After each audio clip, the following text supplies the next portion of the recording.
Police बनू की आई वडिलांजवळ राहू? गेले कित्येक वर्ष शिक्षणासाठी घरदार सोडलं, आई वडिलांना विसरलो, शिक्षणासाठी महाराष्ट्राच्या कानोकापऱ्यात जाऊन शिकलो, शिक्षण घेतलं, पण आता आई वडिलांजवळ राहायचंय, माझ्या माणसांजवळ राहायचंय, माझ्या घराजवळ राहायचंय, माझ्या गावात माझ्या जिल्ह्यात काम करायचं आहे. यंदाची भरती काढेन, तयारी झालेली आहे.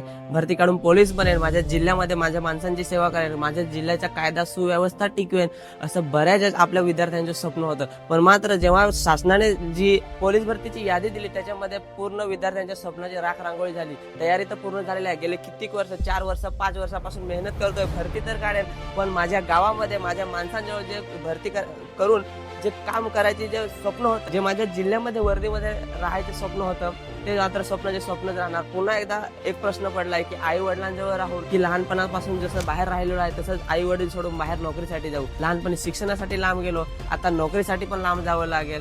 ही आपल्या पालघरमधील बऱ्याचशा विद्यार्थ्यांची आजची शोकगाथा आहे आणि बऱ्याचशा विद्यार्थ्यांच्या मनातली गाथा आहे. पण मित्रांनो, ह्या भरतीमध्ये जरी तुमची तयारी झालेली असेल, भरी तुमची पूर्ण तुम्ही भरती काढू शकता, हे तुम्हाला आत्मविश्वास असेल, पण जे शासनाने आपल्यासोबत जो अन्याय केला आहे, जो तुमच्यावर अन्याय केला आहे, त्या अन्यायाला बळी पडू नका. ह्या अन्यायाला, ह्या कायद्याविरोधात लढा द्या. सर्वजण एकत्र या आणि ह्याच्या संबंधित शासनाला जाब विचारा.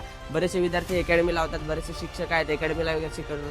त्या शिक्षकांनी पोरांना योग्य ते मार्गदर्शन द्या. अकॅडमीला जशी पोरांकडे तयारी करून घेतली, जसं तुम्ही पोलीस बनण्यासाठी त्यांना तयारी केलं, तसं त्यांच्या हक्कासाठी लढण्यासाठी पण शिकवा. आधी सर्व अकॅडमीचे जे पोरं आहेत त्यांनी एकत्र या आणि शासनाला जाब विचारा. पण कायद्याने जर तुम्ही लढाल तर कायद्याने झुकवू शकता. हे मी सर्व आपले जे विद्यार्थी आहेत, जे आपले पालघर मधले किंवा पालघर व्यतिरिक्त जे पोर आहेत, त्यांना सर्वांना आव्हान करू इच्छितो. जय आदिवासी, जय जोहार.